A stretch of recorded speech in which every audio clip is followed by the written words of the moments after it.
This is the Five Stars podcast. Let me talk to you. Hi.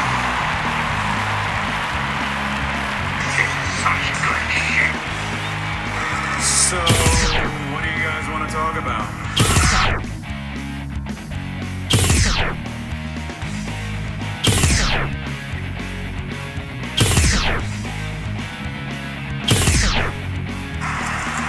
Tell me we're not telling lies.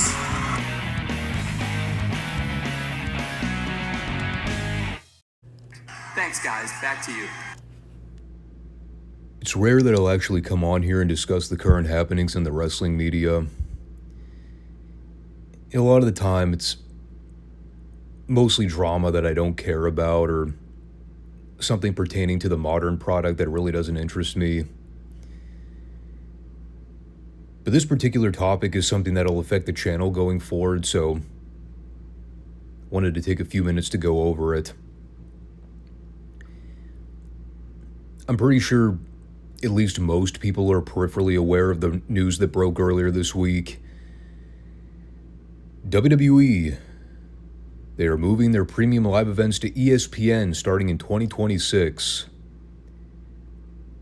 Basically doing away with Peacock altogether and moving their content. I believe the official start date for that deal is April of 2026. So WrestleMania 42. And then it'll basically be a 12-month contract. Yeah, and I'm not going to go over every nook and cranny about the contract deal. It's not what I'm here to discuss. What I do want to talk about is how it's going to affect how we do things here on the Five Starr Wrestling Report. When the WWE first signed the Peacock deal in, gosh, I guess it would have been 2020, 2021, somewhere in that time window. It was a while ago. At the time, I still had the WWE Network subscription because I was binge watching the crap out of all the classic content they were uploading. It was like the one great thing about the scamdemic period in my life. I just worked and watched classic wrestling for a year and a half straight. It was awesome. Completely destroyed my social life, but totally worth it to be able to watch the entire Mid-South library start to finish. In any case, when they moved everything to Peacock and they started uploading all the classic stuff there, eventually I buckled down and said, all right, it's $9.99 a month. I think I pay $10.99 now because there was a price increase. But still, it's not a bad deal at all. I said I'll cancel my network subscription since there's really no reason to have one if all the media library is moving to a different streaming service. And I'll just get the cock, which is a phrase I never thought I would enjoy saying so much, but here we are. And it was still a good deal, considering all that you were getting. You know, at the time, Raw and SmackDown were both on there, so you could still go back and watch old clips if you wanted. The territory footage was up there. The PLEs were all part of the package. So, I mean, even though I was primarily paying for a streaming service to watch one product, it was still worth the price of admission. Plus, I'd occasionally stream Law and Order on there, so it wasn't a total lost cause. So when I heard the WWE was moving to ESPN and the Peacock deal was going to be done by April of 2026, said to myself, well, now it's decision-making time.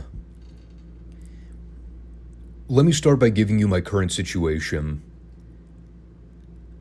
I don't have cable. I do not want to pay for cable. I don't have ESPN Plus or whatever streaming service they have to offer with ESPN. Basically anything to do with sports. I don't have any of that crap. I hate sports. I have no passion or interest in anything sports related. I have a YouTube Premium subscription and a Peacock subscription. That's basically what I can reasonably afford given my current budget. And the amount of stuff that I actually watch to begin with. And if you think I'm going to be one of those suckers that hops aboard the ESPN bandwagon to pay $29.99 a month for the same garbage PLEs we've been getting for the last year, you're crazy. Just because the platform is shifting doesn't mean the product is going to get any better. It's still going to be 4 hours of nothing but shameless sponsor plugs, bad sports entertainment, and random celebrities that nobody cares about. So no, I'm not paying for another damn streaming service. Especially not a service where the primary target is people who watch football, baseball, basketball, or any other professional sport. Likewise, I'm probably going to end up canceling my Peacock subscription.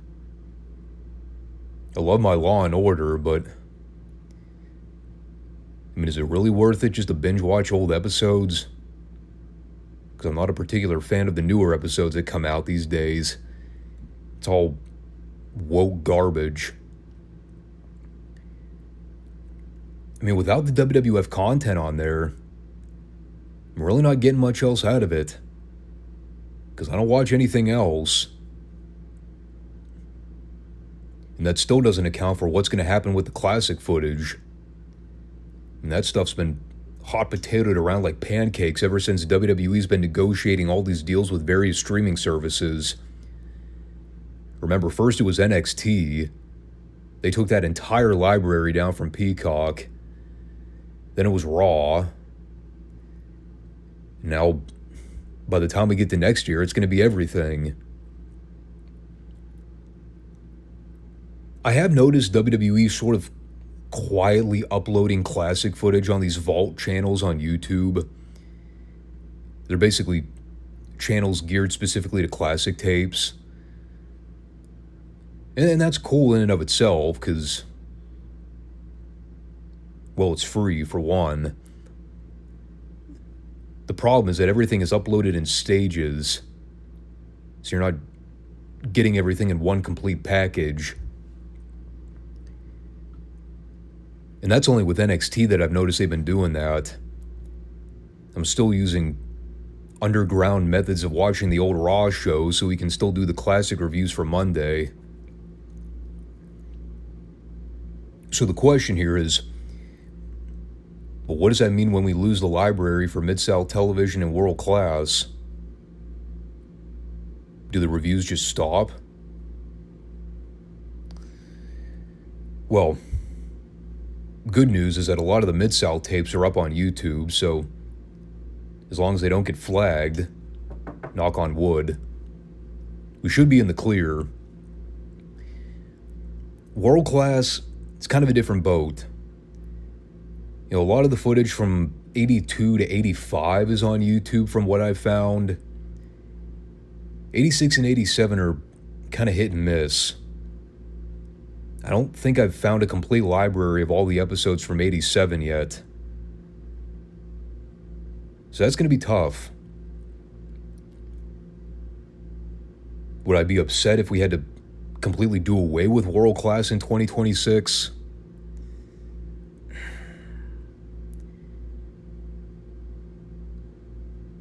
I mean, I'd be bummed, but I wouldn't be mad about it. The shows are only getting worse, and we've already long surpassed the peak years of world-class television. I think right now we're just kind of riding the downward wave to the finish line. there are things we can do to replace the world-class reviews. I mean, I've done it before. Problem is that I don't have a lot of free time anymore to add content because my schedule is only getting busier. So it would be a challenge, but then again, if we're not doing PLE reviews anymore, well, that opens up a window on Sundays for a little extra recording time. I just need to see how everything pans out. What I am confirming right here, right now, and this is not even up for negotiation, I am not reviewing any PLEs for the WWE next year. That is completely off the table. It did not take me long to make that decision. Some of y'all might be crazy enough to want to pay $30 a month for 3+ hour infomercials and sponsor segments. It's your money. Do what you want with it, but brother, I got standards. And $30 a month for the same quality of content we've been getting with WWE for the past 12 months, I'll pass.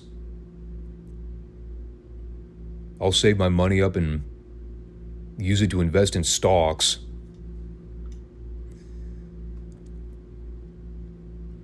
So I just wanted to share that because it is something that pertains to how we do things on the channel. Despite how out of touch I am with the modern product, Peacock has been a very crucial piece to making this channel function. And while I've certainly had my fair share of complaints about the quality of live streams in the past, generally I would say I've been satisfied with Peacock as a service. It's been okay. Not great, but serviceable.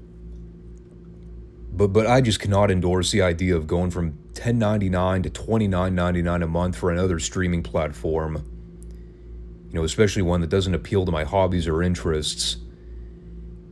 Like, if I cared about sports, if I was paying attention to any of that stuff, maybe.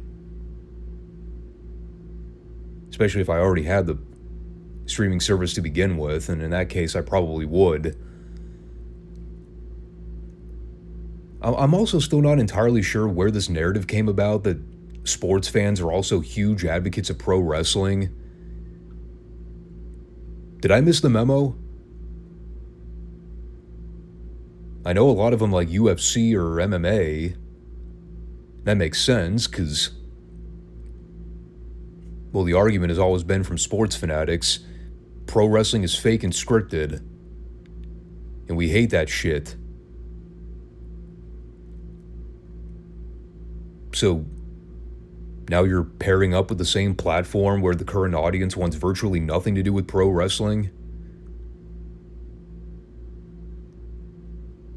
And you're also arrogant enough to think that all of your current Peacock subscribers are just going to mindlessly migrate to ESPN Plus? Yeah. We'll see how that deal goes. I'm not too confident that's going to go over swimmingly. Especially when you're demanding those same fans pay twice the amount monthly for the same quality of crappy content. But you know, if there's one thing I've learned, having watched this product for the better part of 20 plus years, WWE fans are mindless sheep. So who knows anymore? They'll find a way to watch regardless of whether they get the ESPN subscription or not. And I know there are loopholes, there's VPNs, there's illegal streaming. Again, how much effort are you really willing to put out there? Like, at that point, you may as well just get the ESPN subscription if you're going to bend over backwards just to find a way to watch the freaking product. But see, I'm not that passionate about it.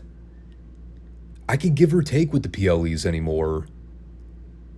I mean, you saw earlier this year, I just had no desire to keep up to date with all those in-between ones. When I say that, I mean the ones that aren't the big four: Rumble, Mania, SummerSlam, Survivor Series. There were like 3 or 4 PLEs in a row that I just didn't even bother watching. I didn't care.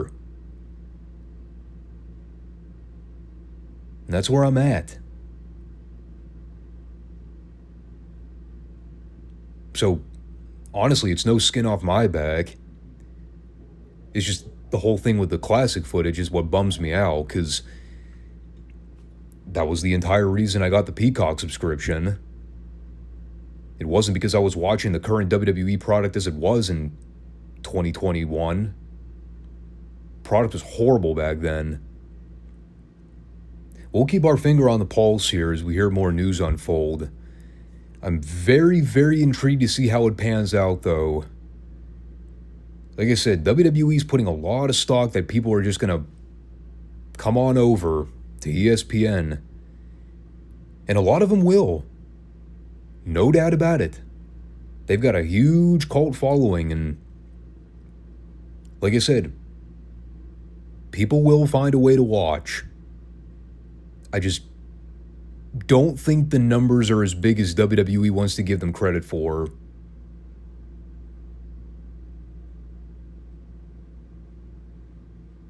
Could be wrong. Time will tell. For now, though, let's go ahead and dive in with the reviews. Or review, singular.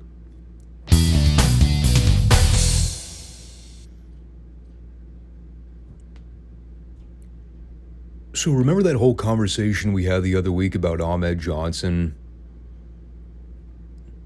The fact that he won a battle royal that was supposed to guarantee him a WWF title shot? But how the whole thing was basically null and void because he had a legit rib injury that put him out of action?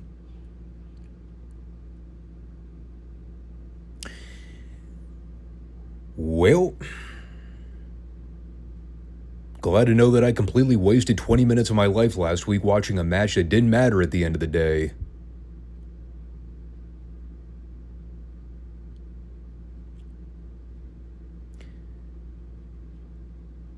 So Ahmed's out. They claim that Farouk was mostly responsible for the injury. But they also mentioned how last week's main event kind of exacerbated everything.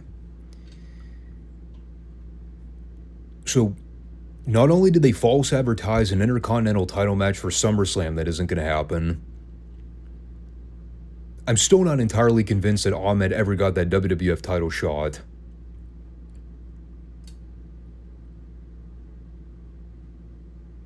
That poor bloke couldn't catch a break.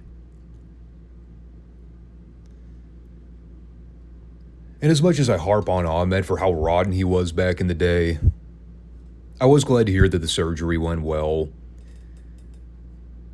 I wasn't wishing death on the guy. I would have just preferred he stayed retired as opposed to coming back. Speaking of Farouk, he wrestled his TV debut against Skip of the Body Donnas.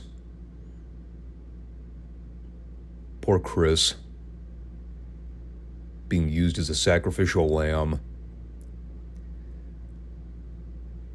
Of course, Lawler spent the entire time fawning over Sonny's dress. Creepily, I might add. At one point, he said that he would like to have a meaningless one-night stand with her. To which Vince, appalled, responded with, "What does that even mean?" Which is a good question, in fact. I'm pretty sure the whole idea behind one-night stands are the fact that they aren't meaningful. It's the hit it and quit it procedure. Or pump and dump if you really like to be grotesque. I honestly didn't write a whole lot down here aside from Farouk kills Candido for about 5 minutes, wins with the Dominator, which I actually forgot was his finisher at one point. There was a funny spot here where Chris tried to make a comeback by throwing right hands at Ron's head. But of course he's wearing that ludicrous gladiator helmet, so he didn't even bother selling it. Ron Simmons was already a very well-established talent by this point. The whole gimmick, though, was just visually atrocious. It was so hard to take anything he did seriously in that get-up.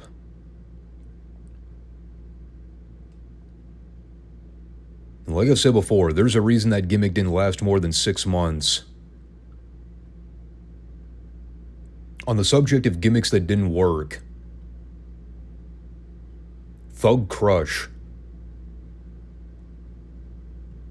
Actually, pretty much any incarnation of Crush never worked. And why is that? Well, because he was Crush. And he was never any good. I'm not going to spend an hour going blow for blow here. For the record, my Wi-Fi connectivity this past weekend really shit the bed. Internet service was painfully slow on Friday night. It was borderline impossible to watch any of these shows because everything kept buffering. I could barely get YouTube to function properly. So I was already kind of pissed off trying to watch this goddamn show from my apartment to begin with. When I saw they booked Crush versus Savio Vega, and I still had another 40-ish minutes of this show to trudge through, it didn't lend itself to a very great viewing experience,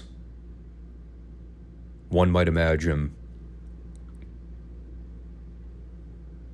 Plus, the match was hideously boring and lifeless. There was a spot here where Crush was holding Savio in a front power slam position, and he's just holding him there for a good 8 to 10 seconds probably. And he goes to turn his head toward the crowd. You can audibly hear one person yell, "You suck!"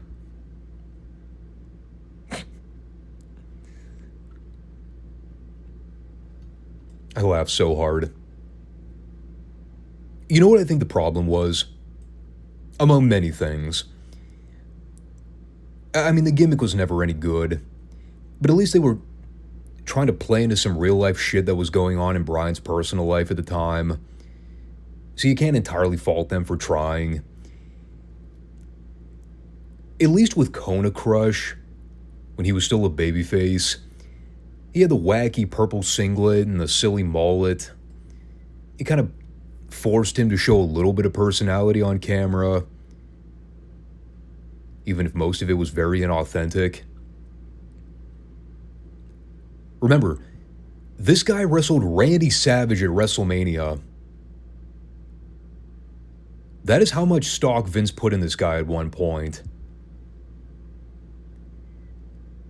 And I'm not even trying to take a shot at the guy because I have heard people say genuinely good things about Bryan Adams as a worker, personal issues aside. But let's be honest. He was a very boring personality. He just never had natural charisma, which is why he never translated on television as a face or a heel, because nobody ever reacted to him. The problem with this gimmick is that he was supposed to be a stone-faced, monotone heel, and well, the issue is that Bryan Adams, the person, was a stone-faced, monotone individual. Normally they say the best gimmicks are guys that are extensions of their own personalities. In some cases, it doesn't always apply. This is a great example of that.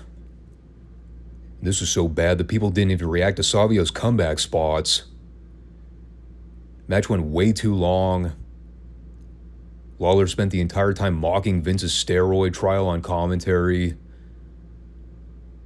You know, because they were going over Crush's criminal record. So naturally, Lawler had to chime in with talking about Vince being very well acquainted with law enforcement.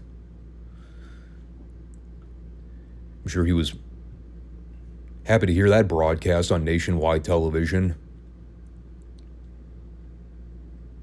God bless Clarence Mason, dude. He tried so hard to put over Crush here and give this thing some credibility. They couldn't have gotten the diehards to give a crap about this shit.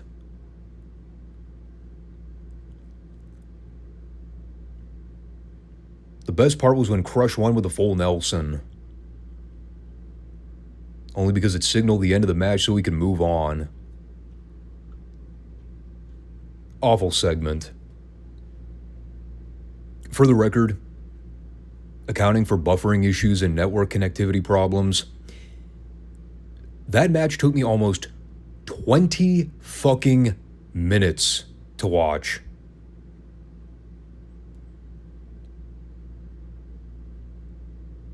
That was a hell of a way for God to punish me for my sins. Making me sit through a Crush match at basically double length.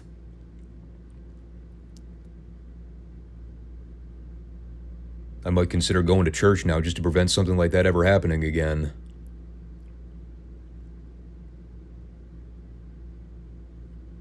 I also did want to point out, it took them almost 20 minutes into the show to even mention that SummerSlam is this Sunday.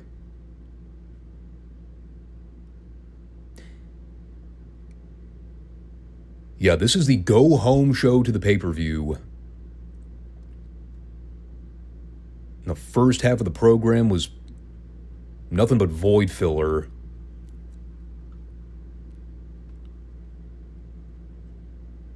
We also had the debut of The Naked Truth.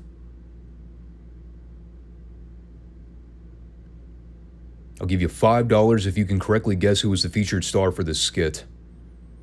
And no, it wasn't Ron Killings. If your next guess was Sonny, congrats. Took you approximately 2 brain cells to rub together.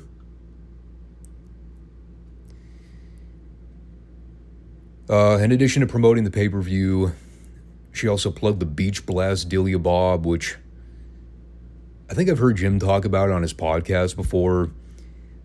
Apparently they were doing commercial shots with water guns, and I guess Corny wasn't really on board with getting soaked, but he still did. Yeah, the whole thing was so tacky. You know, it's Sonny getting undressed behind one of those divider panel things. I don't know what the fuck they're called. But she's taking off her bra and making all these provocative statements about getting naked in front of people. I mean,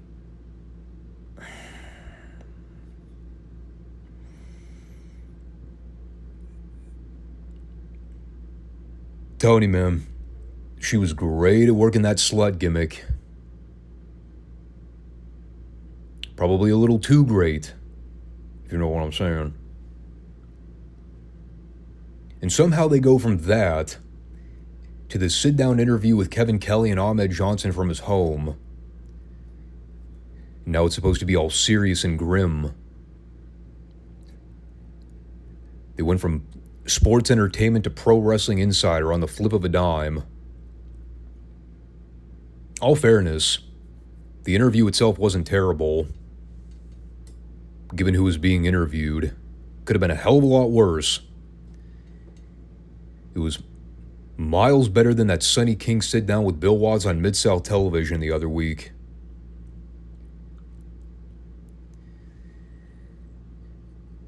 So he and Kelly went over the whole timeline of the kidney injury. I think I accidentally referred to it as a rib injury earlier. That's my bad. I meant to say kidney. It might have been a rib injury in real life. I don't know. But Ahmed talked about being in his hotel room one night and felt like his stomach was about to burst. So he called an ambulance and he was rushed to a hospital for immediate surgery. Basically said that he had so much internal bleeding, they were contemplating removing his kidney if the swelling didn't heal properly. So it was pretty bad. And he's going to be out of action for the time being. There's no direct timestamp on a return. He's still not ruling out retirement. Things are that much up in the air right now.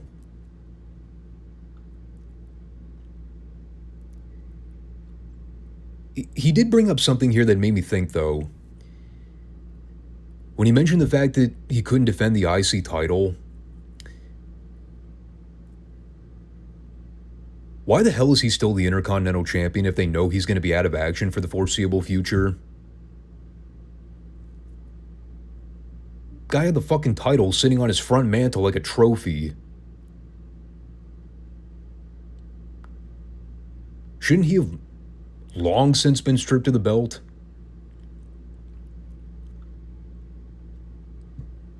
I'm sure it'll happen soon, but it was the one thing I couldn't get over during this interview.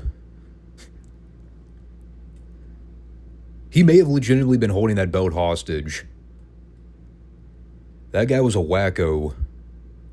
I wouldn't have put anything past him.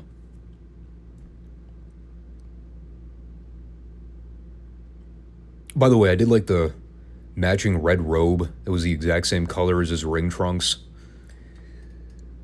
So, well, moving on with this very shitty episode. I guess it's only fitting that we got a match involving TL Hopper and the Godwins in the same segment. I don't even know where to begin with this. TL Hopper and who versus the Godwins. And yes, you heard that name correctly. Who? Who? Don't even bother asking. Doesn't matter.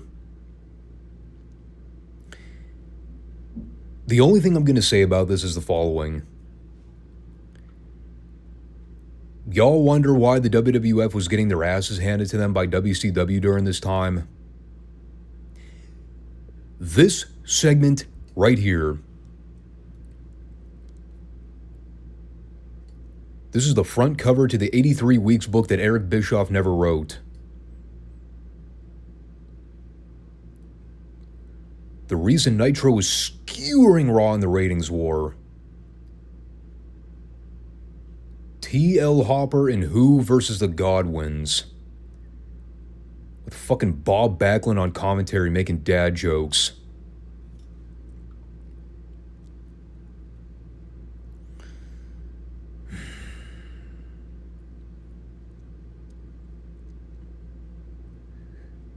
There's a special place in hell for the individual that booked this piece of shit.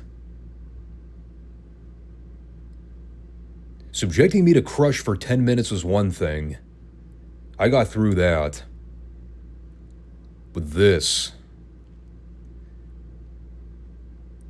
was so bad I had to get up and take a walk for 5 minutes just to stop myself from having a mental breakdown.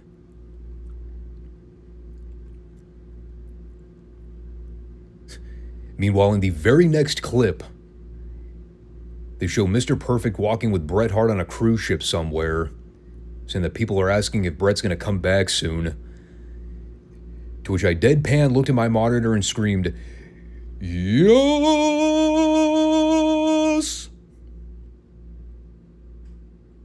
Please. Please come back, Bret."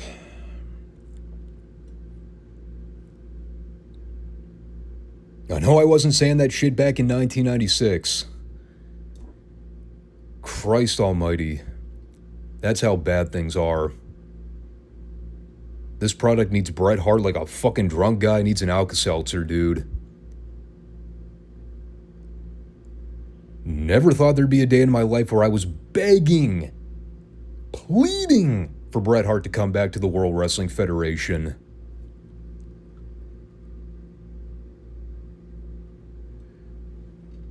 But hey, even a blind squirrel finds a nut on occasion, right?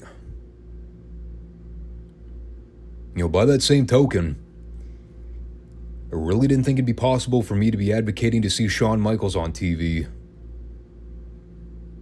When they announced the main event of Shawn versus Owen Hart, the first thing I said was, you know what? Fuck it. At least I'll get a good solid 15 minutes of wrestling on this garbage program.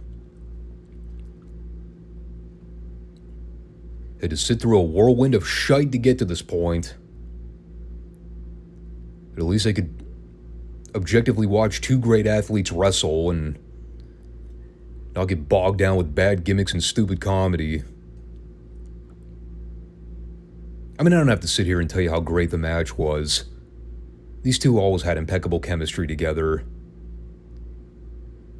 Owen was a saint for being able to deal with Shawn's crappy attitude.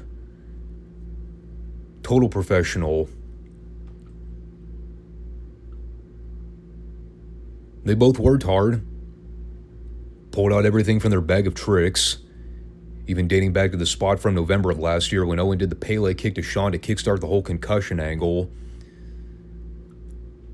Some good back and forth at the end right before the Vader run-in, which admittedly was pretty lame with how they did it. Shawn gives Owen the elbow drop from the top, at which point you immediately see this wave of people start making a beeline toward the aisleway. Of course, Vader tries to hit the apron, only to get bumped by Shawn. Then there was an awkward jump cut in tape where you can plainly see Shawn whiff a sweet chin on Owen. So then he just hit a second one and pinned him. And granted, Vader did get some heat back on himself during the post-match angle, where he made sure to carefully and judiciously beat up Shawn in a manner that looked as if he was desperately trying not to piss him off. I mean, you know for a fact that Shawn told him beforehand, "Be safe and don't hurt me." So Vader was extra cautious during this mass beatdown.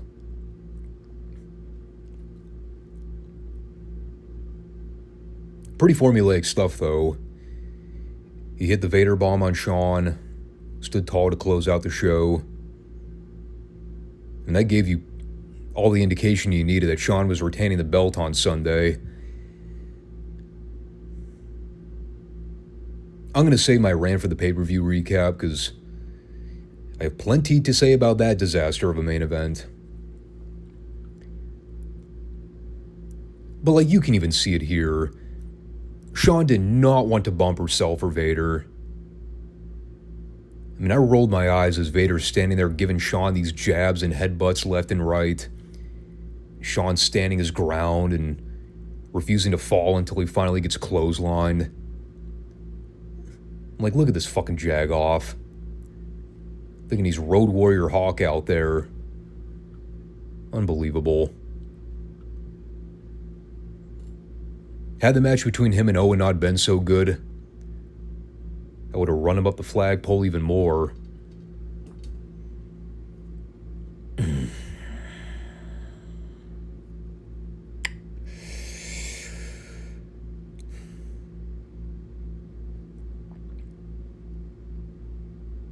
Did I mention this is the go-home show to the pay-per-view? What the fuck was this episode? This show sucked. Like, take out the Owen-Shawn main event. That first half of the program was like something out of the Twilight Zone. Was it buffering problems that made me just lose my sanity and go into a mental tailspin? Or did I legitimately see that shit unfold in real time?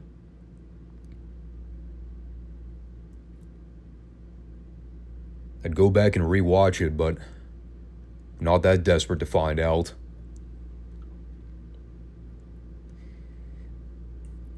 There are those shows that are so unredeemably bad, you can't help but just laugh and make fun of them for being so terrible. Like, I can't even in good faith mock this show for being so bad. They actually formatted this episode to be the way that it was. That really took some balls. Let me tell you. How can we actively drive people to want to change the channel to watch Nitro? Let's book this shitty-ass TV show. Let's have Crush wrestle Savio Vega for 10 minutes. Then turn around a couple segments later and book T.L. Hopper and a masked job guy against the Hog Farmers. Christ on a cracker, dude.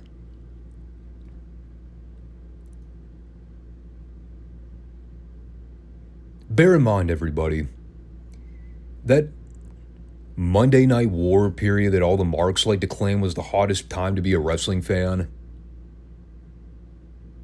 that glory era that everybody likes to reminisce about, just remember, this was the shit you were being subjected to. Okay, point taken. We're still pre-Austin era. Fine. I'll give you that one. But when people try and argue that this is a great time to be a wrestling fan, during the battle between WCW and the WWF for ultimate supremacy, just remember that the WWF was booking this garbage weekly.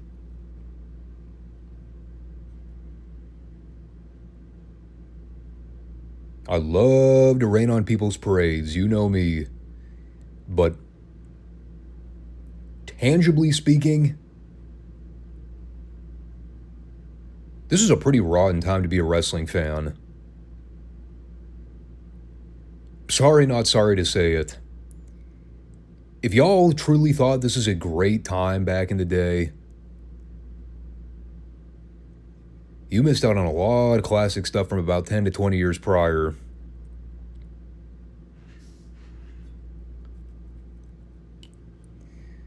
I don't know. What do I say, man? I've always been out of touch. No, I preferred wrestling when it was cool. This is far from cool. This is very much lame. But it's all part of the classic series, as we're going back and reliving all the tapes.